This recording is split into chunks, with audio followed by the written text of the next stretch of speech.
La voix prophétique. Shalom bien-aimés dans le Seigneur, vous qui avez l'occasion, l'opportunité de me suivre, que la grâce, la paix du Seigneur vous soit accordée. En ce nouveau numéro, j'aimerais m'entretenir avec vous tout autour de la foi. Oui, la foi. Pourquoi la foi? Parce que Dieu lui-même, c'est le Dieu de foi. La Bible dit, le monde a été créé par la foi. Et nous avions été sauvés au moyen de la foi. La foi est l'un des éléments majeurs de la spiritualité. Tu es chrétien, tu es chrétienne. Sans la foi, c'est pratiquement impossible d'être agréable au Seigneur. Un jour, Jésus a dit à la sœur de Lazare, « Ne t'ai-je pas dit, si tu crois, tu verras. » Lorsqu'on croit, on voit. On voit quoi? On voit le miracle. On voit quoi? On voit la guérison. Qu'est-ce que nous voyons? Nous voyons des bénédictions, nous voyons des ouvertures spirituelles. Lorsque nous croyons, vous savez, bien-aimés dans le Seigneur est intéressé à ce que l'on dit. Si tu ne doutes pas, peu importe la situation qui te dérange, tu peux étendre ta main, tu peux élever ta main par la foi en disant « cette situation prend fin ». Notre foi, c'est la permission au Seigneur pour agir, pour faire un miracle. Notre foi, c'est la permission que nous donnons au Seigneur d'ouvrir une porte qui était fermée. Devenez ce que vous croyez. Deviens ce que tu penses. Deviens ce que tu crois. Le monde a décrété l'impossibilité. Mais avec la foi, tu peux déclarer la possibilité, car rien n'est impossible à Dieu. Il n'y a que deux personnes auxquelles rien n'est impossible. Dieu, tout est possible à Dieu. Deuxièmement, c'est lui qui a la foi. Tout homme qui a la foi, toute personne qui a la foi, aucune situation ne peut résister. Allons dans la parole de Dieu. Je vous invite, allez avec moi dans l'évangile de Matthieu.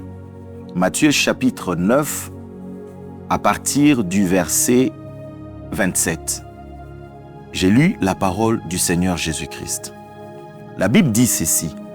Étant parti de là, Jésus fut suivi par deux aveugles qui criaient « Aie pitié de nous, fils de David ».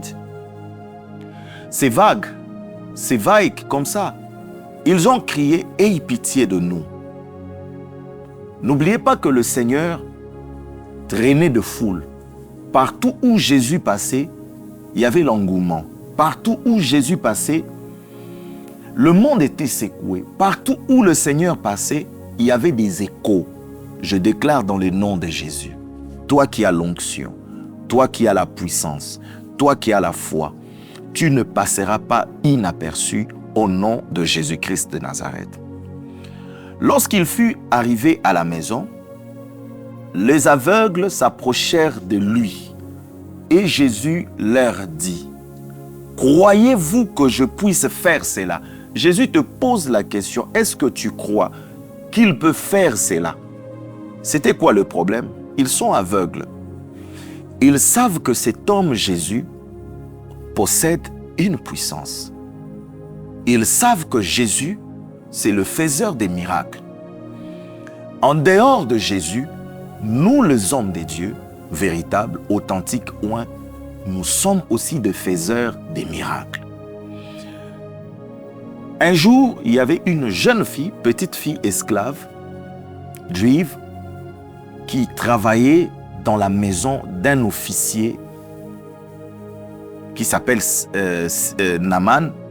Et cette jeune fille voyait comment est-ce que son maître Naaman était malade. Il avait la lèpre.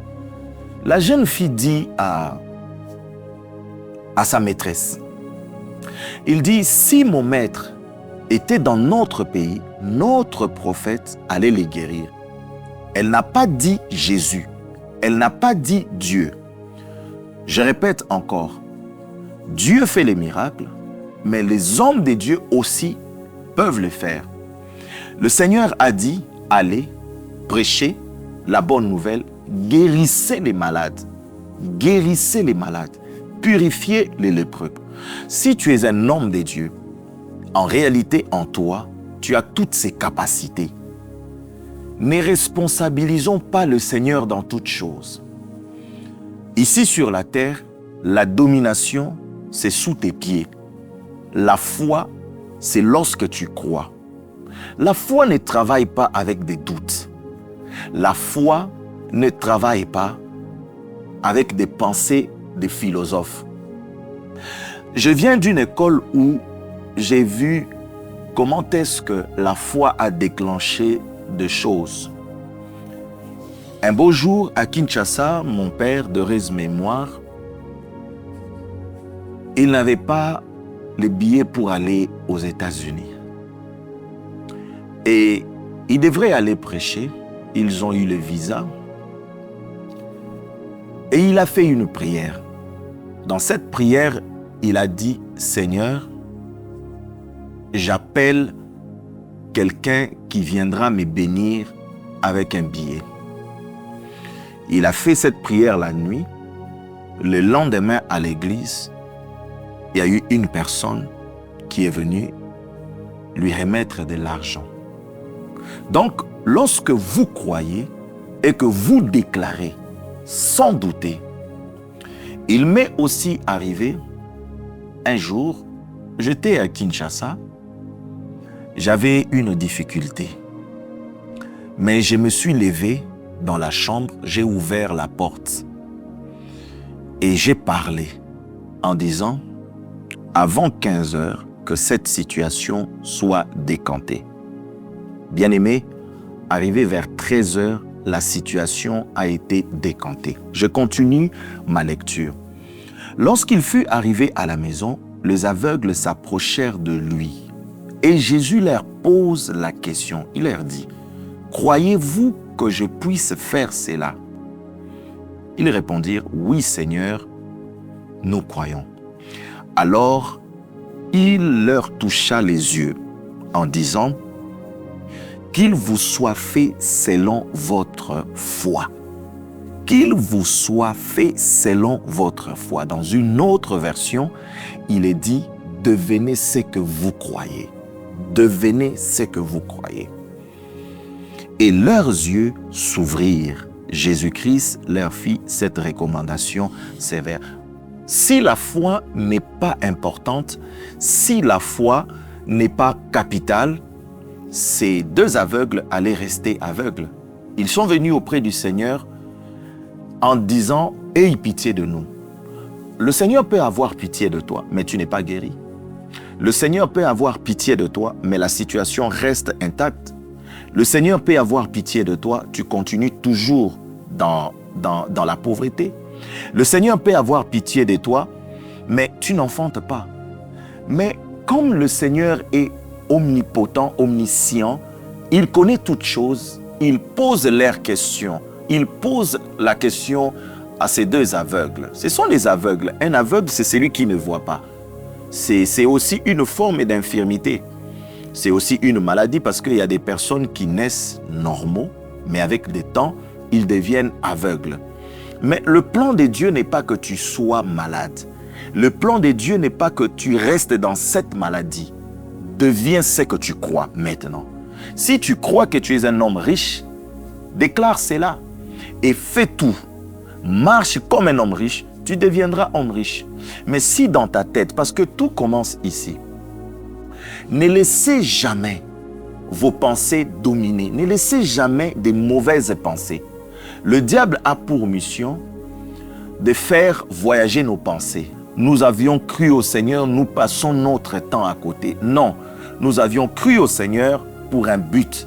Et tout celui qui croit au Seigneur, sans douter, voit la main de Dieu, voit la puissance de Dieu. Amen. Jésus pose la question à ces deux aveugles. Est-ce que croyez-vous à cela? Parce que vous êtes aveugle. Toi qui me regardes, est-ce que tu crois?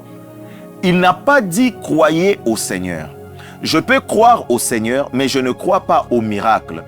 Je peux croire au Seigneur, je ne crois pas à la résurrection. La sœur de Lazare a dit, je crois qu'il sera ressuscité. Elle fait cela ou elle emploie cela, elle conjugue cela au futur. Bien-aimé, la foi ne se conjugue pas au futur. La foi se conjugue au présent. Je suis guéri. Cet homme, Naaman, ira voir Élisée avec tout ce qu'il avait comme présent, comme cadeau. Élisée ne sort pas, mais il envoie son serviteur, son messager pour lui dire, dis à cet homme d'aller se jeter dans le Jourdain 7 fois et il sera guéri. La foi, c'est maintenant. Peu importe ta situation, prends ta main droite, tu mets sur ton cœur. Répète cette prière avec moi. Je crois aujourd'hui. Je crois que je suis guéri. Je crois que je suis sauvé. Je crois que je suis puissant. Je crois que je suis élevé. Je crois que mon père est guéri. Je crois que ma mère est guérie. Je crois que je vais enfanter, même si tu n'enfantes pas. 5 ans de mariage, 10 ans de mariage. Mais après cette déclaration, tu enfanteras. Déclare, je crois à l'enfantement. Au nom de Jésus. Le Seigneur pose la question, croyez-vous? Moi, je crois à un Dieu qui n'a pas de limites. Et je crois qu'avec la parole, je peux appeler en existence ce qui n'a jamais existé. Lorsqu'ils ont dit « oui, nous les croyons », ils ont donné la permission au Seigneur et le Seigneur prendra ses mains. Il va toucher leurs yeux en disant « devenez ce que vous croyez ». Tu peux devenir ce que tu crois. Dans le plan de Dieu, tu n'as pas été créé pour suivre la marche, la foule, la masse. Tu n'as pas été créé pour être en retard. Tu n'as pas été créé pour vivre une vie de médiocrité. Mais tu as été créé pour vivre une vie parfaite. Jésus a dit, je suis venu pour donner la vie. Mais cette vie doit être en abondance. Pour entrer en prière, je répète encore, Jésus leur dit, croyez-vous que je puisse faire cela? Oui, Seigneur, lui répondit-il. Alors, il leur toucha les yeux en disant, qu'il vous soit fait selon votre foi. Et leurs yeux s'ouvrirent. Devenez ce que vous croyez. Deviens femme mariée, deviens homme marié. Rien n'est impossible à Dieu. Je vais prier pour toi. Tu prends tes 2 mains, tu vas toucher maintenant tes yeux. Je déclare au nom de Jésus que les barrières tombent. Je déclare au nom de Jésus que le doute tombe. Je déclare au nom de Jésus, les montagnes que tu vois seront déplacées. Je déclare au nom de Jésus, la maladie là finie. Je déclare au nom de Jésus, la stérilité prend fin, car la stérile peut encore enfanter 7 fois. Je déclare encore au nom de Jésus, tu quittes de cet état. Je déclare au nom de Jésus-Christ que tes yeux doivent voir le miracle, que tes yeux doivent voir la bénédiction, que tes yeux doivent voir la victoire. Je déclare au nom de Jésus la victoire dans tes combats. Toi qui as des combats, tu ne dors pas. À partir de maintenant, par la foi, je déclare au nom de Jésus, tu es victorieux, tu es victorieuse. Oui, c'est par la foi que nous pouvons appeler en existence les choses qui n'ont jamais existé. Le Seigneur dit à Pierre, avance en eau profonde. Pierre a dit, nous avions travaillé toute la nuit. La foi ne travaille pas avec des excuses. La foi ne travaille pas avec la réalité. Parce que la réalité te dira, c'est impossible. Ils ont travaillé toute la nuit sans rien prendre. Pierre était un professionnel des pêches, mais Pierre n'était pas le créateur des poissons ni le créateur des eaux. Tu peux être professionnel dans un domaine quelconque, mais laisse-moi te dire, le Seigneur est au-dessus de tous les professionnels. C'est lui qui nous donne des techniques, C'est lui qui nous donne la façon d'agir. Il a dit, mais sur ta parole, je jetterai le filet. Il a mis sa foi en la parole du Seigneur. Et lorsqu'il a jeté son filet, la Bible dit, c'était la meilleure pêche que l'apôtre Pierre a pu faire dans sa carrière des pêcheurs. Je déclare au nom de Jésus, pour conclure, deviens ce que tu crois. Ce que tu crois, tu peux le devenir. N'oubliez pas de nous écrire si vous avez des témoignages, si vous avez besoin de la prière, contactez-nous via email, Facebook, Instagram. Nous sommes là. Que la grâce de Dieu soit sur vous, que l'Éternel vous bénisse. Shalom. La voix prophétique.